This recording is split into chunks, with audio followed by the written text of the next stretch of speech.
ছাড়ো ওকে। মা! মেঘা, আরে ছাড়ো আমার মাকে। ওর মাকে। মেঘা দিদি, ছাড়ো না আমার শাশুড়ি মাকে। ছাড়বো না। আরে ছাড়ো বলছি।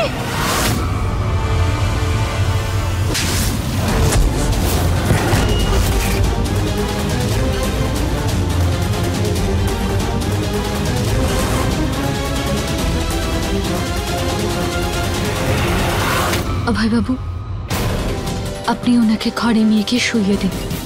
উনি এখন জ্ঞানে নেই, যখন জ্ঞান ফিরবে তখন কথা বলবেন।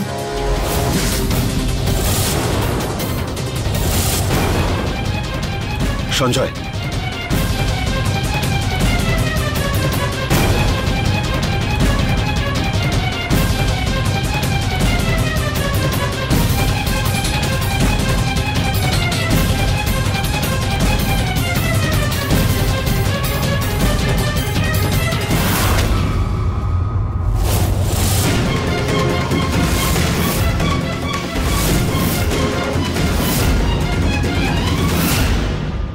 আপনি কখনো 7 গুটি খেলেছেন মা?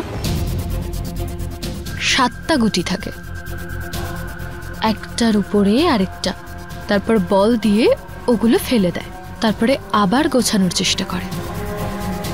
আমিও আমার গুটি জমাচ্ছি। 7 পাকে 7টা প্রতিজ্ঞার 7টা গুটি। এই খেলাটা আমি জিতেই ছাড়ব।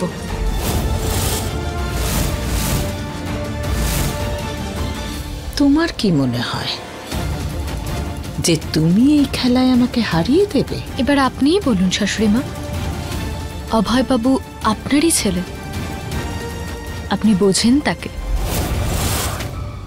যে মেয়েটা তার মায়ের গলা টিপে ধরেছিল, তার জন্য ও নিজের স্ত্রীকে ছেড়ে দেবে?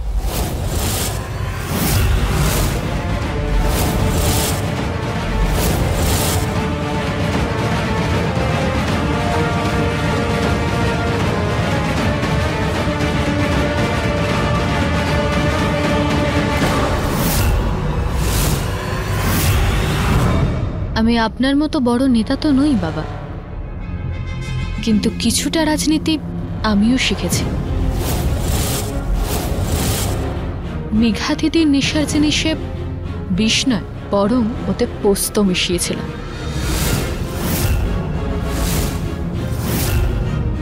যার জন্য ওনার একটু মাথা ঘোরাচ্ছে,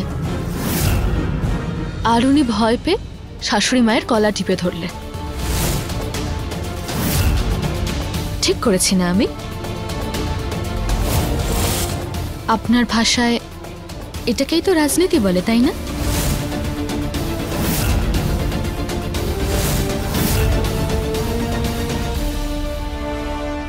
আমার না তো কোনো ষড়যন্ত্র করতে ভালো লাগে, আর না কাউকে ঠকানো। এগুলো আমার বৈশিষ্ট্য নয়। কিন্তু যখন আমি অভয়বাবুর সাথে আগুনের 7 পাক ঘুরেছিলাম, আর ওনাকে নিজের মন থেকে নিজের স্বামী বলে মেনেছি,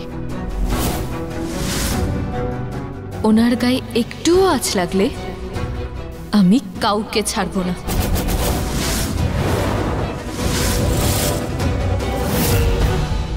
বাকিটা তো ভগবান সবার সাথে আছে।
বিন্দিয়া,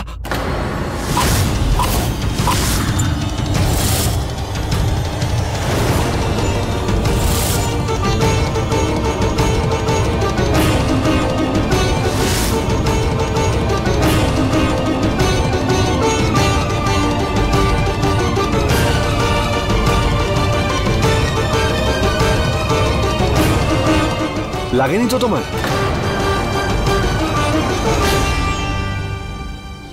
হে ভগবান, এটা কি হলো? আরে কি এমন হলো বিন্দিয়া? আপনি নিশ্চয়ই কোনো স্বপ্ন দেখছিলেন। আপনি ডেকে উঠলেন, আমার হাত থেকে সিঁদুর কৌটো পড়ে গেল। কত বড় একটা অশুভ ঘটনা। ওহো,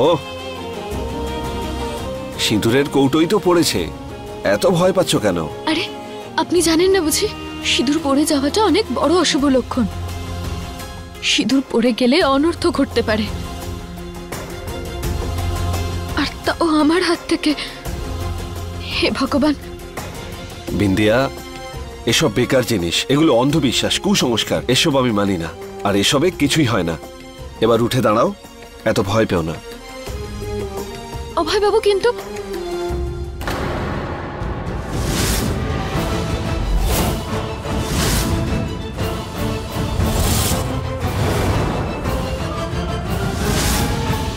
কেন চিন্তা করব না আমি?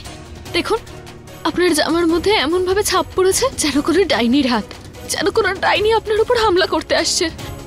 হে ভগবান, কি যে হতে চলেছে। তোমার নিজেরই হাতের ছাপকে ডাইনির হাতের ছাপ বলছো? বিন্দিয়া, তুমিও না।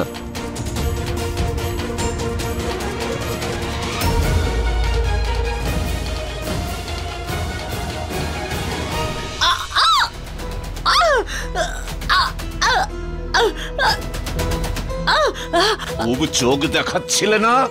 হ্যাঁ, উল্টো পাল্টা বলছিলে যে চুপ করে থাকো, কিছু করো না। হ্যাঁ, কি ভেবেছো?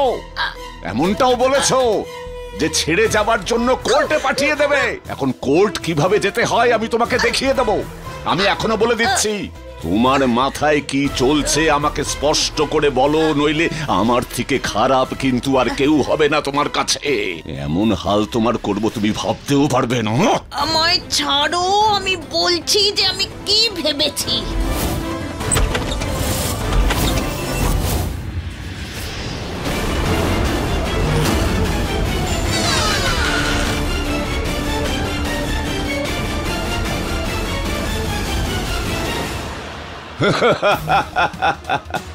এসে গেছে তোমার পার্টনার, দুটো একই রকম, একটা ঘুড়ি, একটা লাটাই, একটা ইট, একটা পাটকেল।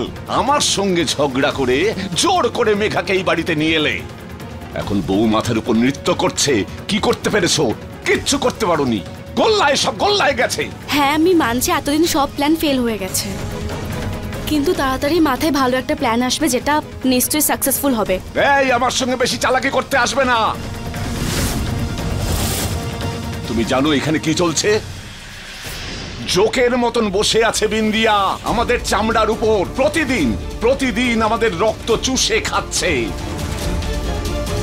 আরে তোমাদের ধারণা আছে যে ও সিএম, ও যা ইচ্ছে করতে পারে। যদি আমাদের জেলে পাঠিয়ে দেয় তো কি হবে? সেটাও করতে পারবে না। কি তার মানে? ওর সিএম হওয়াটাই ওর মৃত্যুর কারণ হবে। এই দেখো দেখো, আমার সঙ্গে না এসব হিয়ালি করে কথা বলো না। আজ ওর পিএ সিকিউরিটি অফিসারের সাথে কথা বলছিল যে সিএম কে একবার বাজারে ভিজিট করতে যেতে হবে, কারণ ওখানকার দোকানদার সিএম এর উপর রেগে আছে। নতুন সিএম ওদের চাহিদাকে কোনো পাত্তাই দেয়নি, আর সরকারও ওদের কোনো কথাই শুনছে না। তাই ওদের ব্যবসার অনেক ক্ষতি হচ্ছে। এই রকম রেগে যাওয়া জনতার মাঝে বিন্দিয়া সেখানে কথা বলতে যাবে, আর সেখানে যদি কোনো অঘটন ঘটে তাহলে কি হবে? আরে কিন্তু অভয় ওকে জেনে বুঝে ওই ভয়ঙ্কর জায়গায় যেতে দেবে নাকি? কি উল্টো পাল্টা বলছো তোমরা, বোকা কোথাকার। বিন্দিয়া ওখানে অবশ্যই যাবে, কারণ বিন্দিয়া কথা দিয়েছে ওদের যে ওদের সাথে কথা বলতেও অবশ্যই যাবে। আর এই অবস্থায় সিএম এর গাড়ি ওখানে পৌঁছবে। আর ওই লোকগুলোই সিএম এর গাড়িতে হামলা করবে আর আগুন লাগিয়ে দেবে। তখন বিন্দিয়া কি করবে? অভয় তো শুধু ওকে পড়তেই দেখবে, তাই না? তাছাড়া আর কি করবে বলো? কেমন?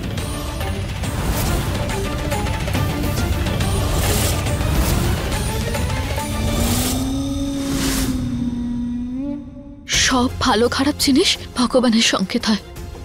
বৃষ্টি আসার আগে কালো মেঘ হওয়াটাও একটা সংকেত, ঝড় আসার আগে পাখিদের উড়ে চলে যাওয়াটাও তো একটা সংকেত। উনি বলছেন উনি এসব কিছু মানেন না। উনি মানেন না বলে কি আমিও মানবো না? সব সময় উনি নিজের ইচ্ছে মতো চলেন। কি বলছো? হ্যাঁ, কিছু না, কিচ্ছু না।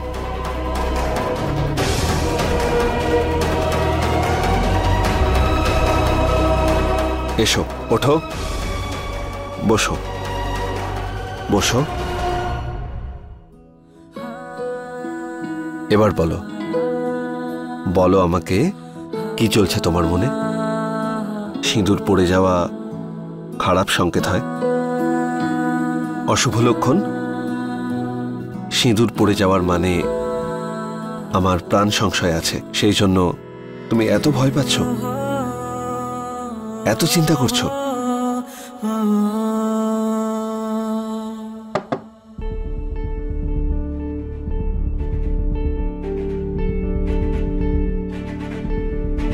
হ্যাঁ শেখর, বলো। স্যার, আজ সিএম ম্যাডাম রোগান বাজারে যাবেন, তাই তো? কিন্তু ওটা তো প্রবলেমেটিক এরিয়া। আমি সিকিউরিটি ক্লিয়ারেন্সের জন্য বলেছিলাম। কি আপডেট? স্যার, সিকিউরিটি ক্লিয়ারেন্স তো নেগেটিভ। আমি ম্যাডামকে বলেছিলাম যে ওখানে যাবেন না, কিন্তু ম্যাডাম তো যেতে চান।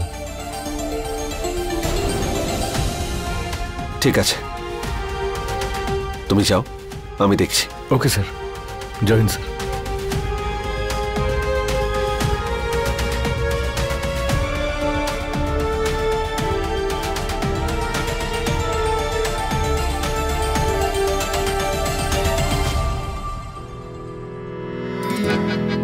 সিকিউরিটি ক্লিয়ারেন্স না হওয়াও একটা সংকেত, যেমন কালো মেঘ বৃষ্টির সংকেত হয়, সেরকমই।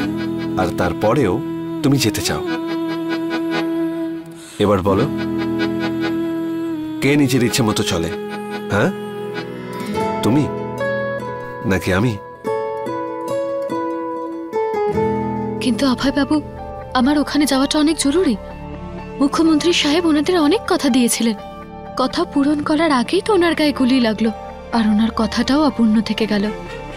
দোকান বাজারে দোকানদাররাও তো খুব রেগে আছেন, আর হবে নাই বা কেন? কত ভুল হয়েছে ওনাদের সাথে। অভয়বাবু, আমাকে ওখানে যেতেই হবে, মুখ্যমন্ত্রী সাহেবের কথা পূরণ করতেই হবে। কিন্তু পিন্টিয়া, ওটা অনেক প্রবলেমেটিক এরিয়া। আরে দোকানদার তো উত্তেজিত হয়ে আছেই, তাছাড়া ওখানে গুন্ডা অপরাধী সবাই আছে। ওরা নিজেদের লোকেদেরই ছাড়ে না, তোমাকে তো। বিন্দিয়া, তুমি ওখানে যেতে পারবে না, তোমার কিছু একটা হয়ে যেতে পারে। অভয়বাবু, ওনারা সবাই ওখানে আমার জন্য অপেক্ষা করছেন। আমি ওনাদেরকে বলেছি যে আমি আসব, আমাকে ওখানে যেতেই হবে।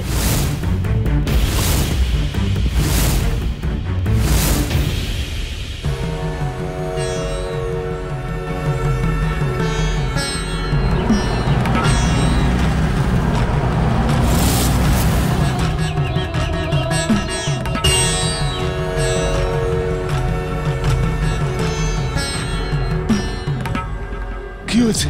ও তো বাজারের উদ্দেশ্যে রওনা দিয়ে দিয়েছে।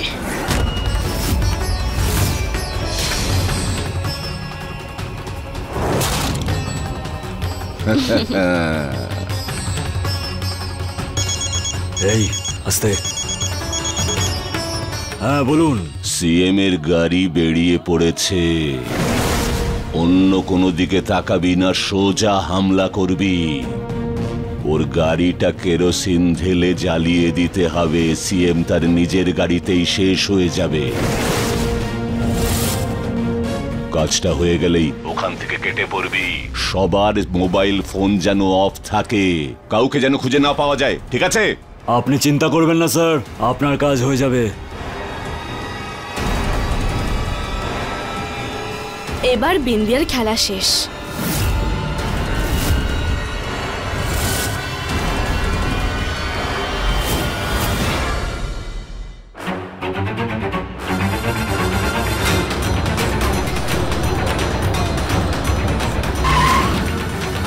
বিন্দিয়া ভরদ্বাজ, বিন্দিয়া ভরদ্বাজ, বিন্দিয়া ভরদ্বাজ, বিন্দিয়া ভরদ্বাজ, বিন্দিয়া ভরদ্বাজ, বিন্দিয়া ভরদ্বাজ, বিন্দিয়া ভরদ্বাজ, বিন্দিয়া ভরদ্বাজ, যে সরকার কথা দিয়ে কথা রাখে না, বিন্দিয়া ভরদ্বাজ, বিন্দিয়া সরকার।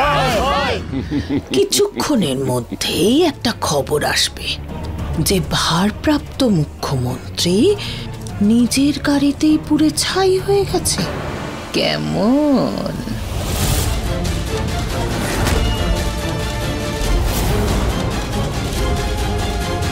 শ্বশুর মশাই,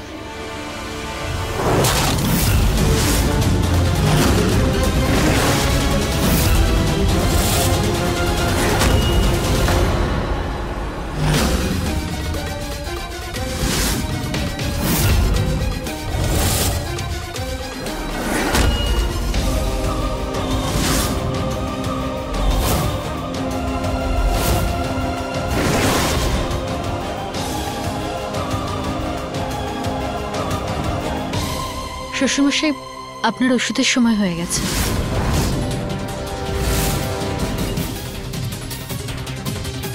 তুমি তুমি বাড়িতে? তোমার তো ওখানে যাওয়ার কথা ছিল। আপনার তাতে কি?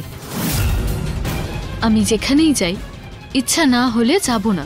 আমাকে এত প্রশ্ন করার আপনি কে হন?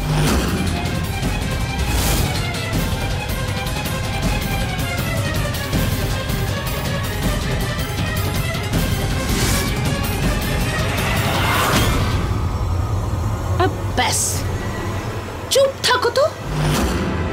তুমি আবার এসব কেন জিজ্ঞেস করছো? ভালো দেখায় না এটা।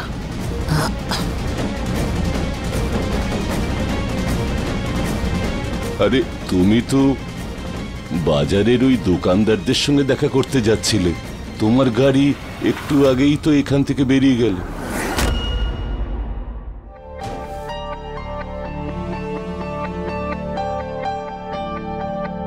তুমি সিএম স্যারকে কথা দিয়েছিলে যে ওনার সব অপূর্ণ কাজ তুমি পূর্ণ করবে। একটা কাজ করি, তোমার গাড়িতে বসে আমি যাব একা। আমি ওখানে যাব, দাঁড়াবো, চেক করব, আর যদি আমার সব ঠিক লাগে তখন আমি তোমায় বলবো। যদি আপনি ওখানে যান তাহলে আমিও যাব আপনার সাথে। দেখো বিন্দিয়া, তোমার উপর আসা প্রত্যেকটা আঘাতকে প্রথমে আমার উপর নেওয়া এটা আমার কর্তব্য।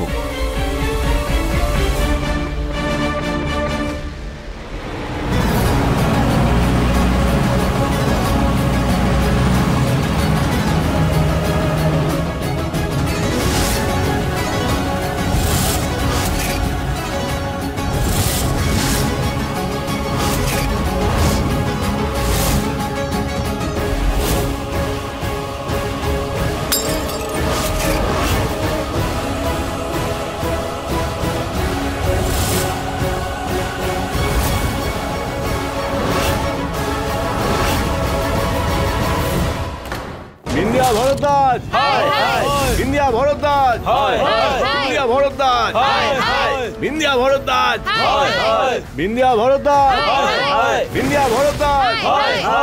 কথা দিয়ে যে সরকার কথা রাখে না, সাধারণ মানুষের দুঃখ বোঝে না যে সরকার।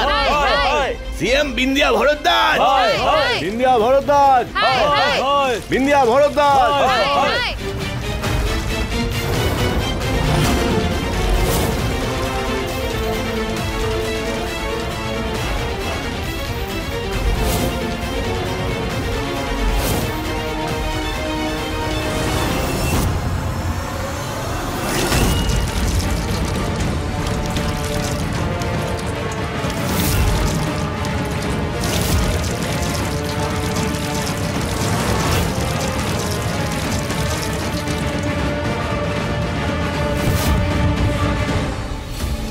শুনছো শুনছো? তুমি ফোন করো না, ওদের সবাইকে বারণ করো। দাঁড়িয়ে দাঁড়িয়ে আমার মুখ কেন দেখছো? ফোনটা করো না। কাকে আটকাতে হবে? কাকে কে করতে বারণ করছেন? আরে তুমি চুপ করো তো। শোনো, আমি কি বলছি শোনো, তাড়াতাড়ি ওদের ফোন করো আর আটকাও, কোনো অঘটন না ঘটে যায়। আরে আমি কাকে ফোন করব? ওদের সবাইকে ফোন অফ করতে বলেছি আমি।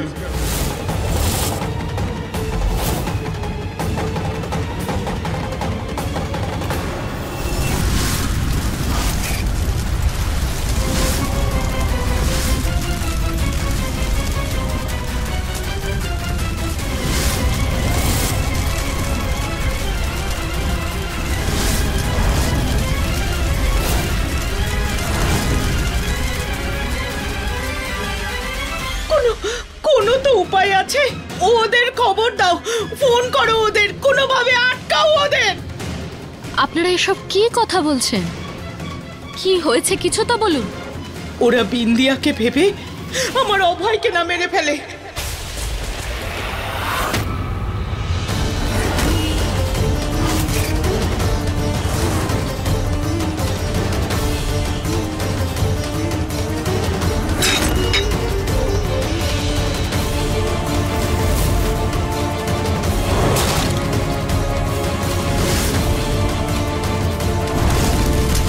চালিয়ে দে সিএমকে।